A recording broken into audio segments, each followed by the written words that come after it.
Why are we so scared to tell our friends and family about our mental health?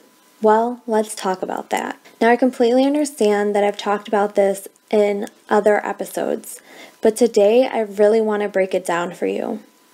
I feel like there are going to be two different people surrounding this topic. You're either a person who isn't scared to talk about your depression and you feel completely comfortable bringing it up to anybody and discussing what you're going through, or you're someone who is so uncomfortable about opening up about it that you just keep everything a secret and keep it to yourself. Now let's take a step back and think about some of the reasons why we might be holding back from actually talking to people and sharing to our loved ones.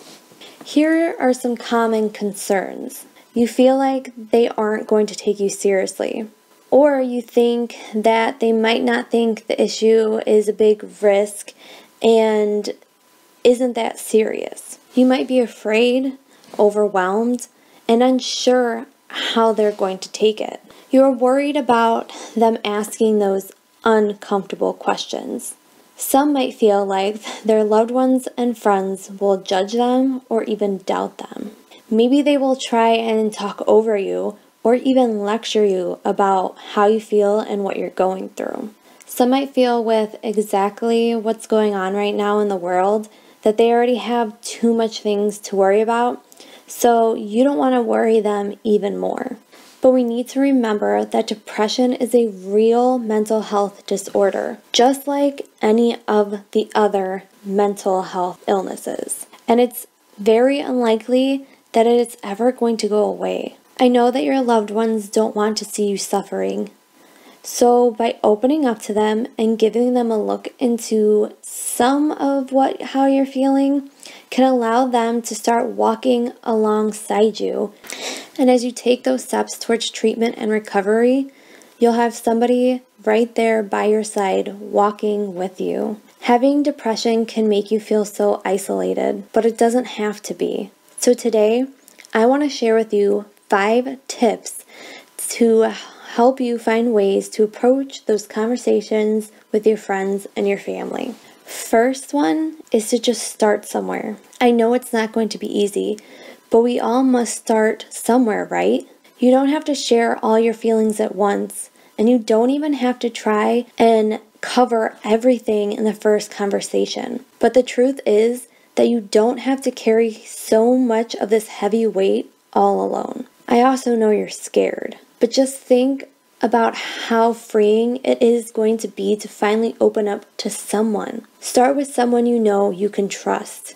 Someone you know that will be there and will understand without asking too many questions. Or even when you find that person that you trust, simply tell them, I want to share how I'm feeling with you, my thoughts, but I don't want you to ask me any questions right now. At some point, I'll feel comfortable enough to answer some of your questions that you might have, but in this moment, I just need to share my feelings with you without any of the questions that are going to make me feel uncomfortable. And let them know if they ask you so many questions that you might get uncomfortable. So just share with them exactly what you want to do and how you want to do it, and then proceed to how you would tell them. Because opening up and talking about the seriousness of your own pain can start to help you get towards the possibilities for help and healing. It also can start to help you move a little bit forward every day.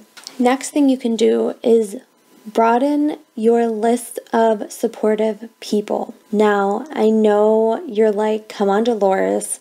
It's hard enough to open up just to one person, but let alone open myself up to more people. Sometimes we feel like talking to our spouses, our parents, our siblings can be the hardest because they're the ones that are closest to us and they're the ones that we talk to all the time. So instead of talking to someone close, try sharing with someone who's a little bit more distant, but someone you feel comfortable talking to. This could be like a cousin, a grandparent, a coworker, a teacher, a coach, or a counselor, or even a friend of a friend that you feel comfortable opening up to. Because even trying to talk to a friend can be also too close for comfort. And I know that there's people that have like your best friend, and you would tell and share everything with your best friend, but maybe because they're so close, it's still very uncomfortable to even think about. Sometimes opening your mind up to this wider list of possibilities gives you that opportunity to just start somewhere. Maybe talking to this person is a way to practice before trying to talk to someone else who's closer to you. Or maybe talking to this person can open more doors to the next steps to recovery. Now that we decided to start somewhere and we've kind of opened up our minds to maybe talking to more people we feel comfortable with, the next thing I want you to do is to write down your feelings. You may still feel a little hesitant to take that first step in the conversation, even after gathering all your strengths and resources. But something that might make it even easier is to start writing down all those thoughts and feelings. I know I've said this before about creating a journal on your mental health. Creating a journal of how your days are going, good or bad, is a good way to just get all your feelings out and get all the thoughts out. Even if you have trouble, trust me, because sometimes I do, if you go on the internet and type in journal prompts for mental health, or even go to Pinterest, it gives you options of what to start with, and then you can just write off of that one topic. But also, this can be like very therapeutic for you. It's just a way to get everything out so you're not holding it. And then someday you'll be able to look back at all those things you've been through and see so many moments that you've been able to overcome. And then if one day you feel brave enough or want to have a way to share what you're going through with your friends and family, you can either read these words out loud to them or give it to them to read. This can be a great way to get all of your thoughts and feelings out without any interruptions. And it takes care of the concern that you might freeze or forget what you're saying. So think about this. You're already scared that you might not know what to say to your friends and family, or you might just not know how to say it. Or you're also scared, again, that you will freeze or forget what you want to say, and then you're just going to be sitting there looking awkward. If you write down exactly what you want to say to your friends and family, it gives you that opportunity to have something in front of you, and you can also tell them, I want to share with you how I feel and what I'm going through, and I want to read this to you, and even tell them if you want to, please don't interrupt me until the end. Or if you have questions, I promise we can go over the questions at the end, and then you'll be able to read off something without trying to remember exactly what you wanted to say to them. And I think a lot of people will share with their friends and family and feel like you're not getting anywhere. But before you feel like giving up on them, hey guys, Dolores here. I just wanted to jump in the middle of this podcast and say I hope you guys are enjoying it, and I hope it is so helpful for you. And if you are liking these podcast episodes, drop a like or hit that like button and subscribe to be notified when new episodes come out, or even head over and watch my vlog videos or even my new series of Confessions of Depression. So, not to waste any more of your time, let's jump right back into this week's episode. Try again. Now, I know you're going to be thinking about that first conversation and how you feel like everything went. Just remember that every time you reach out to your family and your friends, this is an opportunity for them to learn more about what is going on with you and how much it is important for you to start taking those right steps to go into that right direction. Taking steps towards healing will happen one step at a time, and you'll slowly open up to your loved ones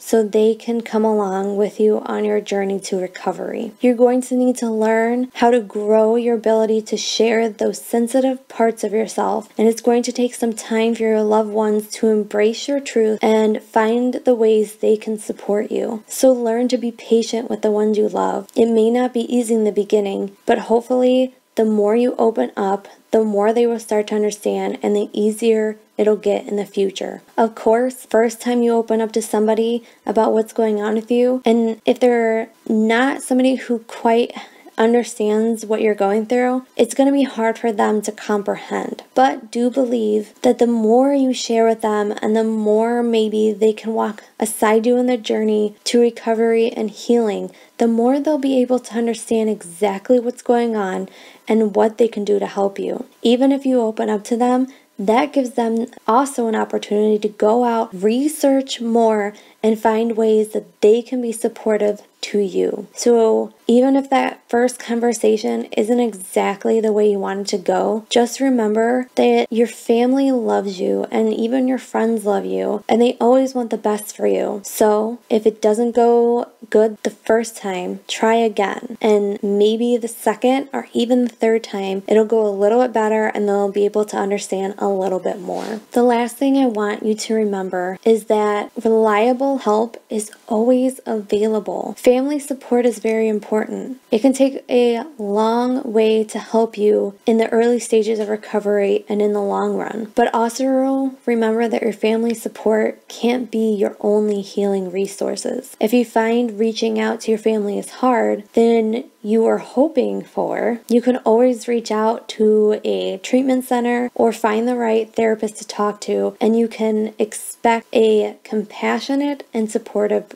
response. For some people, when they reach out to their friends or even their loved ones, they just don't quite understand. And it seems harder for you to get them to understand. And even when you try again and again, sometimes some people just won't understand and get it. But even if your family does get it, reaching out and having another support system is going to be the best for you. If you reach out to your doctor and they can find you a support team or support group that you can go to and talk to and openly talk around people who know what you're going through, or even finding the right therapist. That's the thing about therapy too, is you don't always have to stick with the first person that you talk to. There's so many resources you can do. You can talk to somebody online, over the phone, over a Zoom call, in person. You don't have to go to one therapist and stick with them. If you don't feel like they're right for you and the conversation isn't flowing, or if you feel really uncomfortable, then you go to a next therapist.